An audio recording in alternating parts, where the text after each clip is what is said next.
Alright everybody, welcome back to Keeg's Custom Builds. Today you can see we're in a little bit of a different place. We're at our barn at the farm, and we're going to be working on this 4B down here. It has a misfire because the injection pump gear was off just a little bit by one tooth, and we can't find any videos for fixing it on YouTube, so we're going to be showing you guys how to do it today.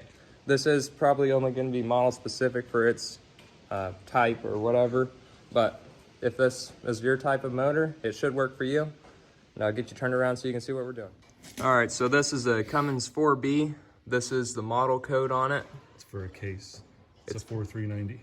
It's for a JI case forklift, and it has a Lucas CAV injection pump. This is the model number on it too. Lucas CAV. So when you want to set the timing on the fuel pump, you're going to pull this as number 1. It's actually on the back side. It'd be here.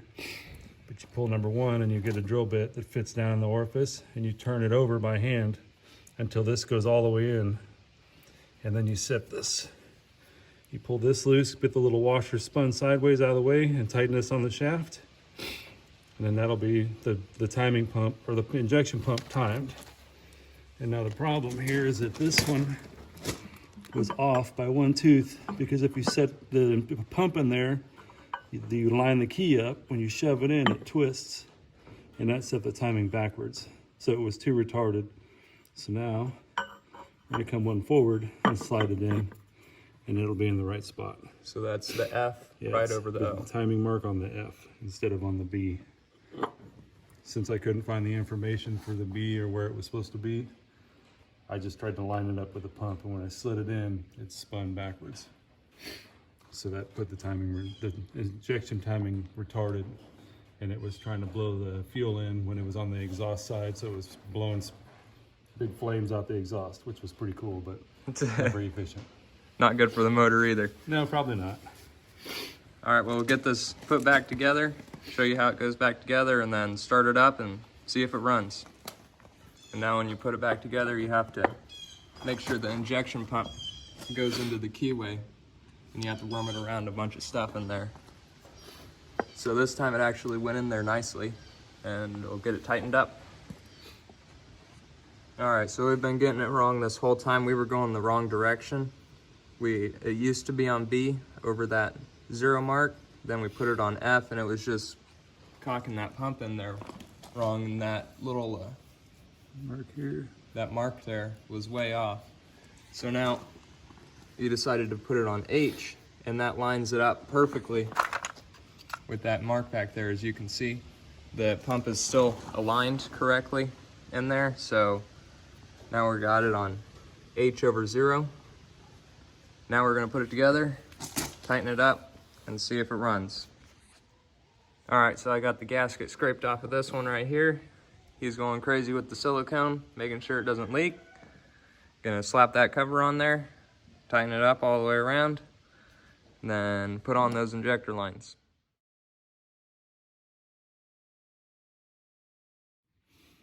Make sure that before you tighten up the timing gear nut in there, to pull out this pin, because if you do tighten that nut up on there, it'll probably shear the edge of that pin off, and then you're gonna have a broken pin. I don't know. You're not gonna be able to find top dead center on it anymore, and then you're gonna have to replace that, and that's just annoying. So make sure you pull that out before you go tightening stuff up. Also, these bolts right here, they only go back in a specific way. There's long bolts and short bolts, so make sure you get those laid out so that you know how they go back in. Now it's back on. These guys are tightened up. Gonna put these injector lines back on and then start up. And one more thing here. Gonna release the pump. So you gotta swing this out. And this little washer has got an elongated hole in it, and it slides over and keeps this bolt from going all the way back in. See the gap? Now you wanna have that gap. Snug this back down. She's ready to rock. Because if you don't pull that pin out and put the washer the right way and you start it up, it'll shear it off and put metal. The shaft. It's holding up against the shaft in there, and if you don't back it back out of that little bit, it'll grind on there and put metal on the pump. You don't want that. So this right here is about as redneck as it gets. This is our fuel feed, overfill. And this down here is a little terminal up in there for a fuel shutoff. We got that running to an alligator clip right here attached to the fuel pump, which is attached to a power line over here. Goes to this battery, which is being charged by this battery charger. Runs up here, clipped on there at the battery cable. And on this guy right here is our starting wire. We touch that to the starting solenoid there, and then it cranks. We're gonna get it primed, make sure all the injectors are good to go, and then we'll show you how it starts up.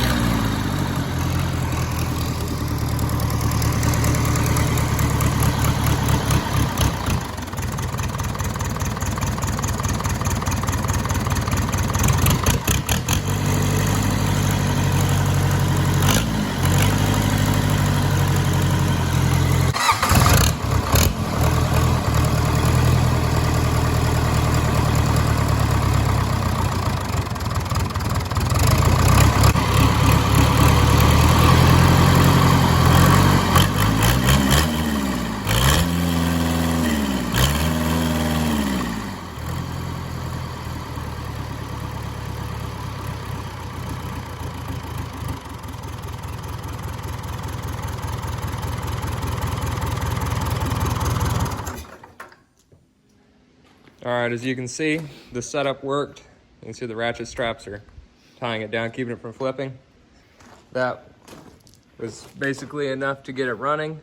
The injectors seem to be working and all of them pushing fuel out how they're supposed to be. That first bit, we thought one of the injectors was stuck so it wouldn't open all the way, and that's why it was smoking.